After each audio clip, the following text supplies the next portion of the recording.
for their great support for this administration.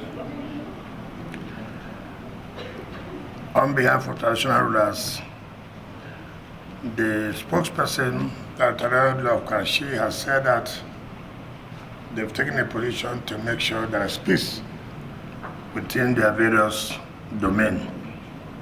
We cannot thank you enough. There cannot be complete governance without roles played by traditional rulers.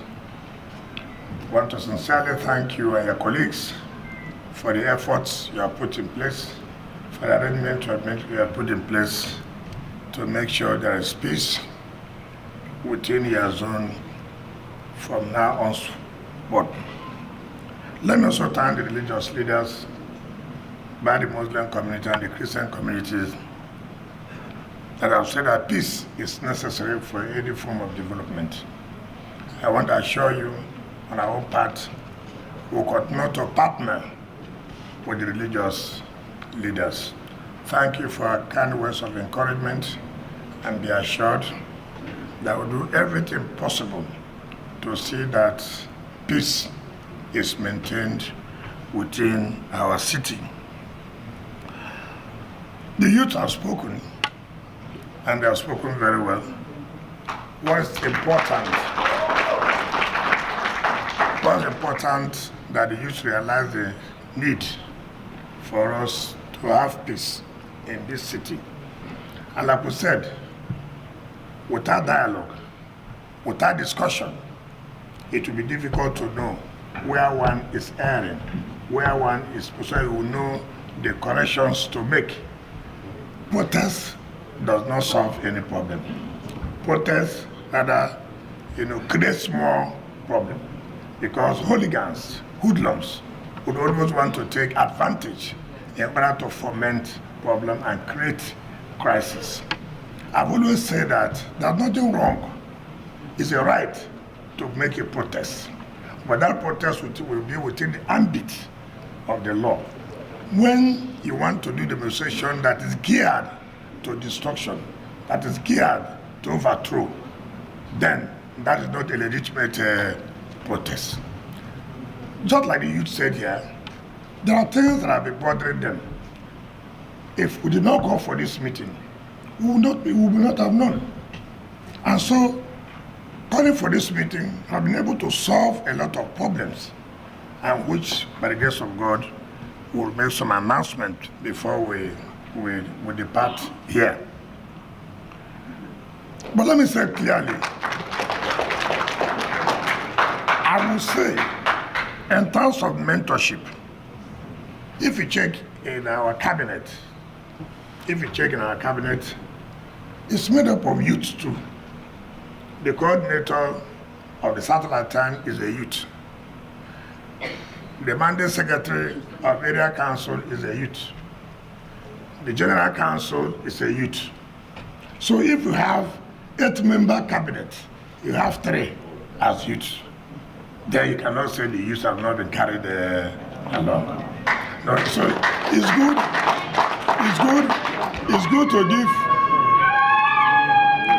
good to give the statistics. I'm not saying that that is enough, but just know that we cannot abandon the youth. In fact, like what you requested, unknown, without even thinking aloud, as at the time we requested for the creation of the Women Secretariat, we would at the same time ask for the Youth Secretariat. When the leader of the women said they are not being carried along, remember, there was nothing like Women Secretariat before now, right? It was under this administration, because part of the priorities of Mr. President is inclusivity. And how can you have a government where women are not taken care of? And that was why Mr. President approved the creation of Women Secretariat. So with that alone, you will not say that women are not carried along. But that's not enough. Women are also carried along, because even in the executive, the mandate secretary of health is also a woman. He's a doctor. So you won't say women are not carried along. They are carried along. In terms of appointments, for the first time, FCT has never had permanent secretaries. You remember that? It is when this present government, because FCT has cried for years. Why is it that as FCT, our own civil servants cannot grow? They only retire as directors. They bring permanent secretary for the Federal Service Commission. So if you're a staff of FCT, you cannot be a permanent secretary. So there's that retardation of career service. It was Mr. President who said, look, no, we can't continue. We must give our own civil servants in FCT hope so they can grow. And that's how today you have head of service of FCT. You have permanent secretaries now in FCT. And out of 10, women are 4.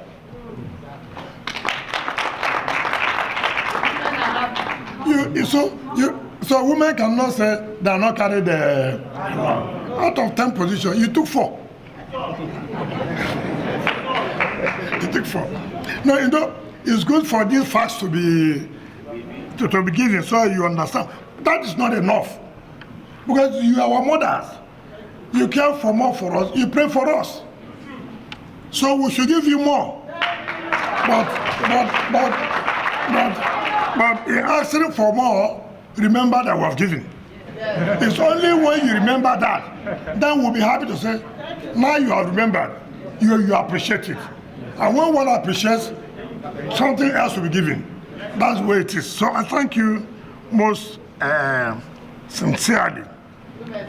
And let me also say this: when the youth was talking about, let me say something clearly. This is the first time in any administration that an indigenous person is considered to be a member of the cabinet or the Federal Executive Council. This is the first time. This is the only administration of President Tinubu who considered that, look, in discussing about Nigeria, we were somewhere too. And that is why there's a minister from the FCT who is in the cabinet.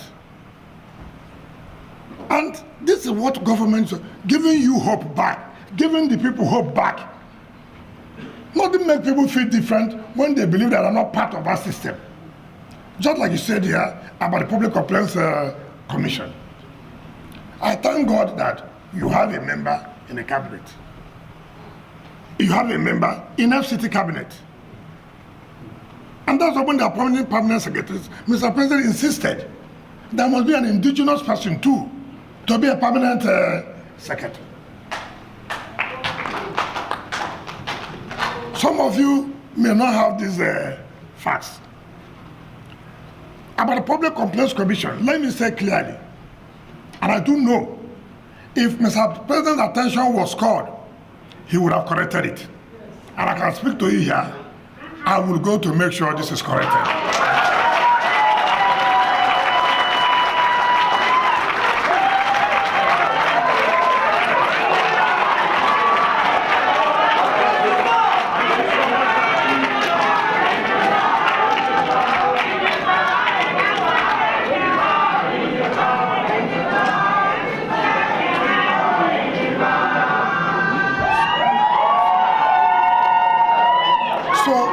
It is very, very important. You see, as a president, don't think that he knows everything.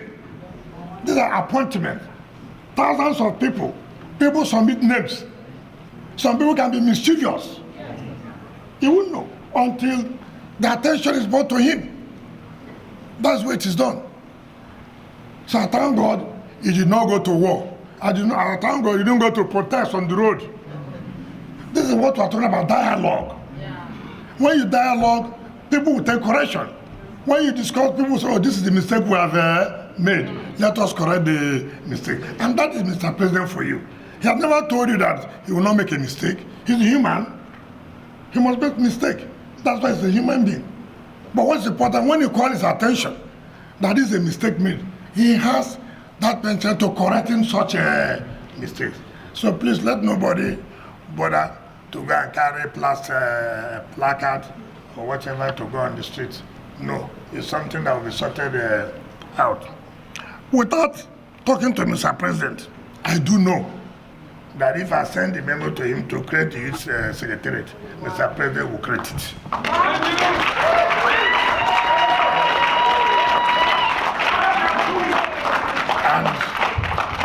And in that case, you as the youth will sit down and send the name to us for me to forward to Mr. President.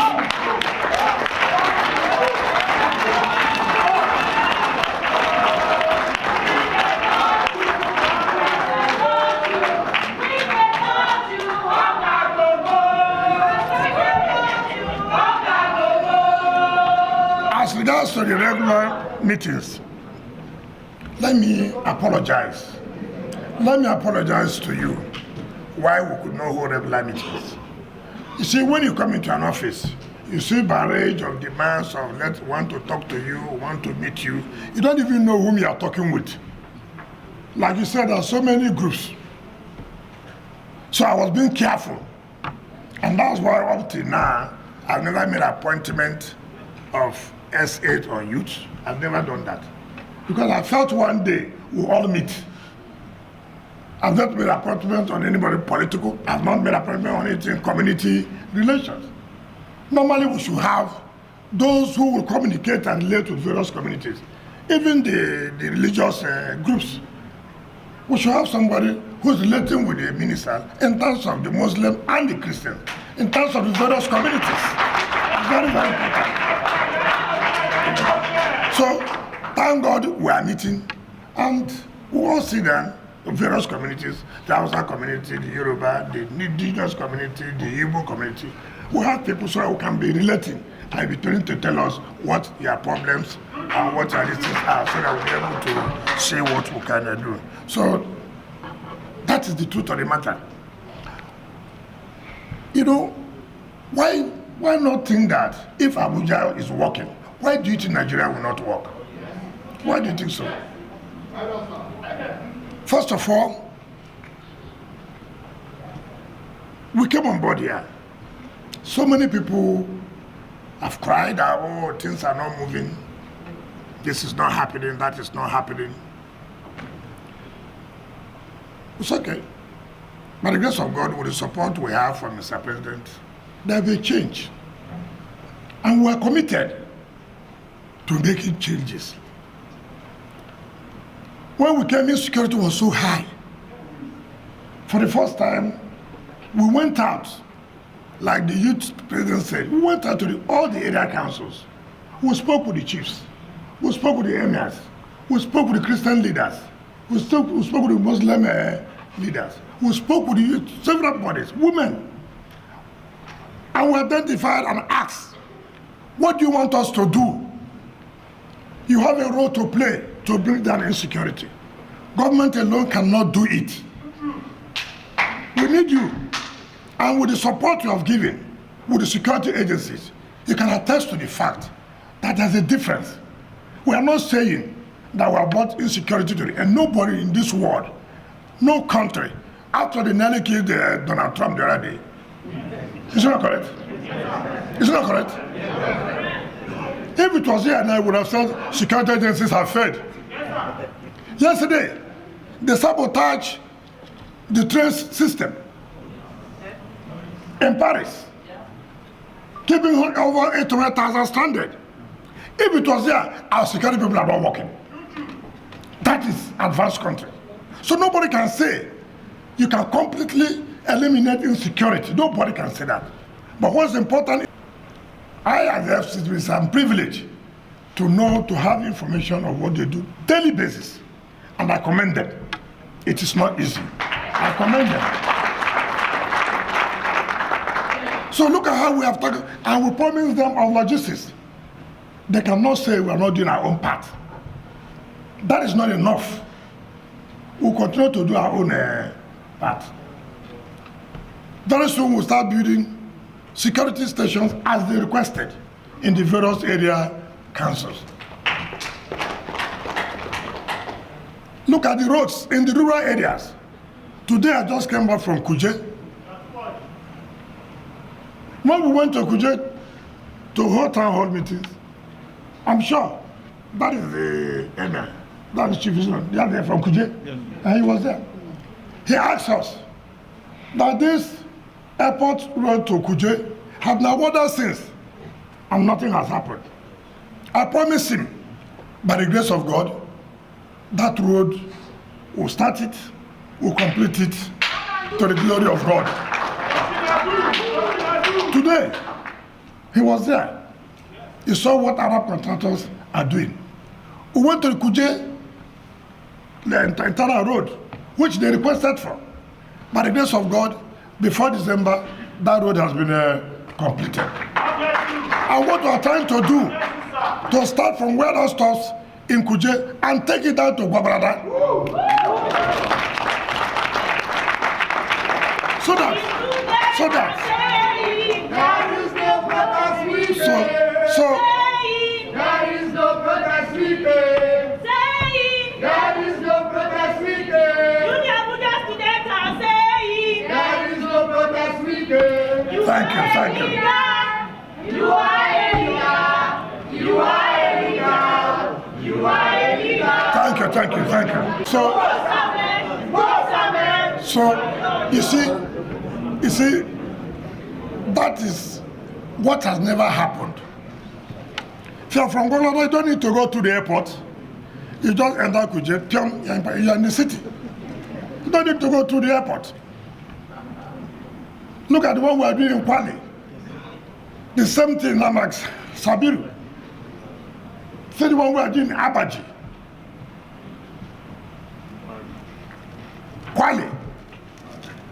Look at the university now. By the grace of God, before its administration ends, the FCT University will come alive. Now, look at people are talking about the city here now, how the city has changed. How can we now see all this? And people will say nothing is there happening. Let's just be sincere to ourselves. I agree we see our problems of hunger. There's no doubt about it. Very, very important. Stomach is impatient. Is that not correct? Is it not correct? Stomach is what? Impatient. A hungry man is an angry man. I agree with you. But look at it this way.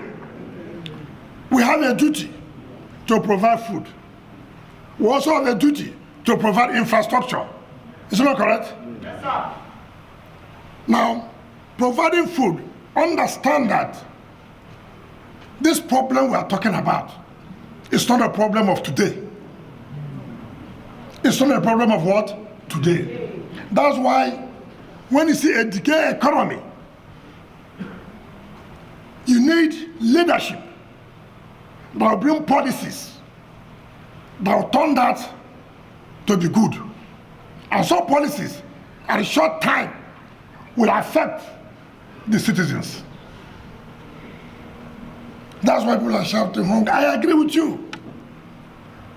I agree with you. If anybody tells you there's no hunger, the person is telling lies. But the government knows. I know that very well. The president knows that. And that's why the president has always said, there are problems, there are challenges. I have the capacity to face those problems and challenges. That's what Mr. President has said. All you are pleading, give him time. I've never seen where a country, an economy that has so gone so low that you say miracle will come. Where you go and call a pastor, where you call an imam to pray, and the person will be healed immediately. It's not like that. When it concerns economy, it's not so. What is important to us is that the willingness. Yes, Mr. President has shown that willingness.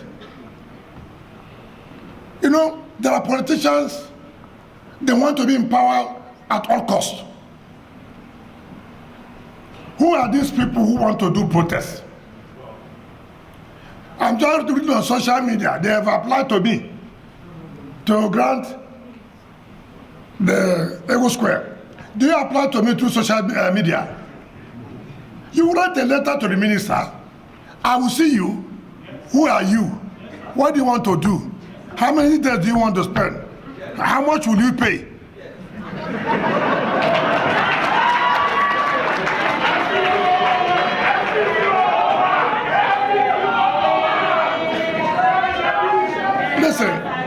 Listen. It is not, you see, when people want to do propaganda in everything, I watch them on channel news telling the IG, I've applied. You don't apply to me through channels. You must apply properly. You must pay what they call security cost. So if there's any damage with the facilities, we'll take that security cost and repair. You know, you don't just, because you want to play to the gallery.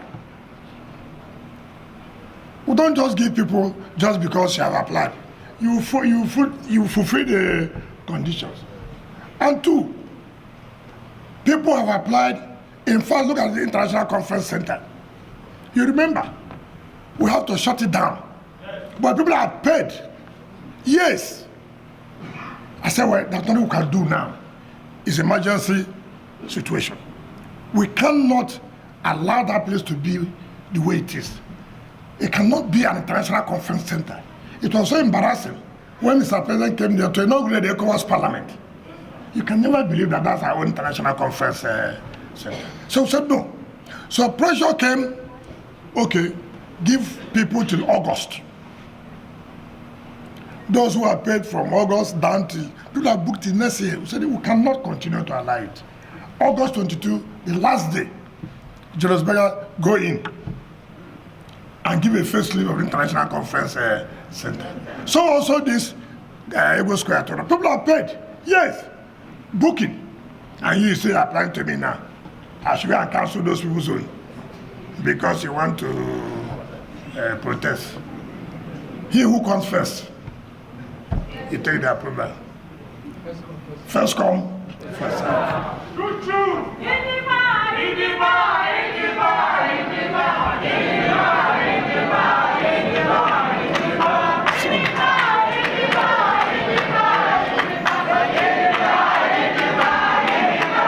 Thank you very much. Thank you very much. So I am not saying that people should not protest, but not protest that is aimed at destabilizing government. All of us suffered what happened in SARS because we never knew that there was something behind it. We thought we want to protest against allowing SARS to remain, but they use it to destroy people, destroy national assets, and we lost so many people, both the police, both our young men and women. There are people who have failed the election. The only way they think they can be relevant is to overthrow the government in whichever ways. I thank the youth that this place is the center of unity.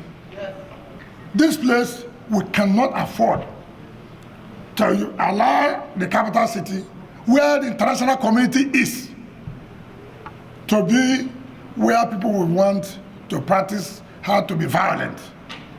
We will not allow that. Will we allow violence here? No. Certainly not. I've seen all kinds of threats. Some will say, oh, you will die tomorrow, your children will die. I know I will die one day. So you don't need to tell me I will die. I know I will die. If it is tomorrow I die, it's not you that killed me. That's my time. So don't threaten me that I will die tomorrow. I will die the day God said I will die.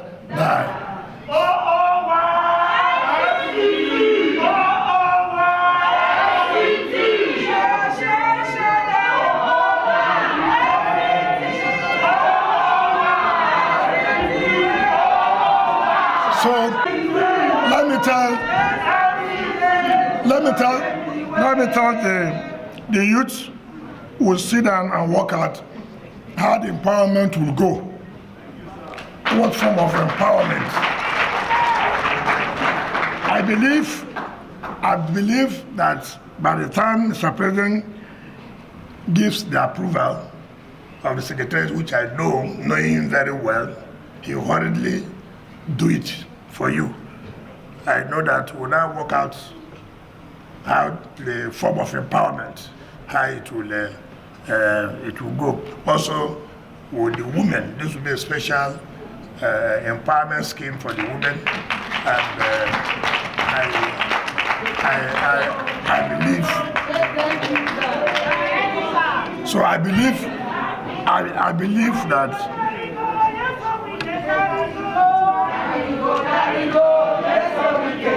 that the Women's Secretariat, by the time we work out that, will also let the women know. Here we are, it's not on party basis. We are here for Nigeria. We are here for FCT, for development. We are here for the unity of this country. And let nobody see us that we belong to a different political party. No, we are all one Nigeria, for the interest of Nigeria, for the development of FCT. And that is what we're interested in. And so I thank you all for coming. Tomorrow we are having engagement with the youths in Abuja South. So we're having an engagement with Abuja South tomorrow in Gwagwalada, in Kwali, and then on Monday we'll be having with Abuja North, so that everybody will be part of what we're doing. The president is a listening president. The president knows the problem. We're talking about 30,000 naira minimum wage. Within 1 year, it has increased to 70,000. That is not enough. But it is to show you signs that I appreciate. Signs that I know that there are problems. From 30,000 to 70,000. He has set up students' credit scheme, loan.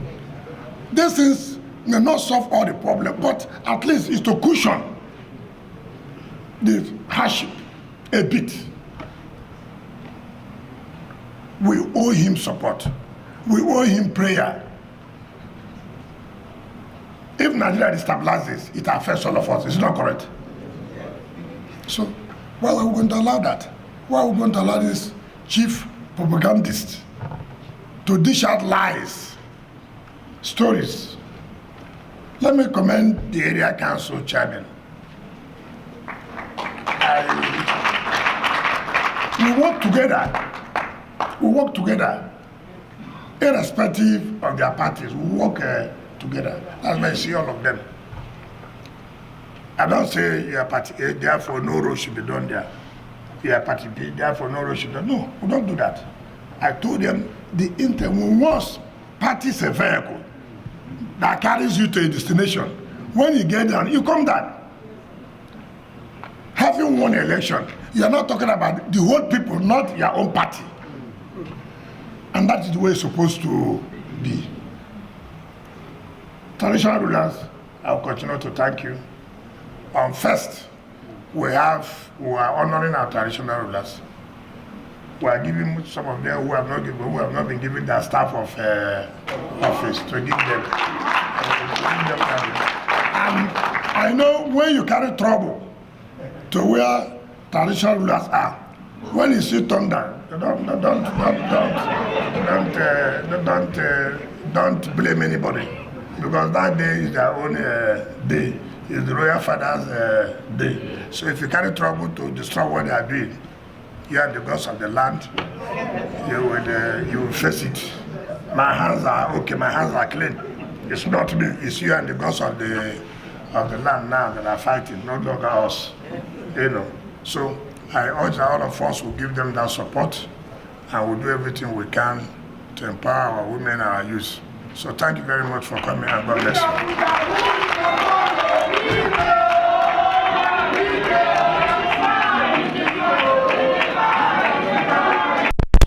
The national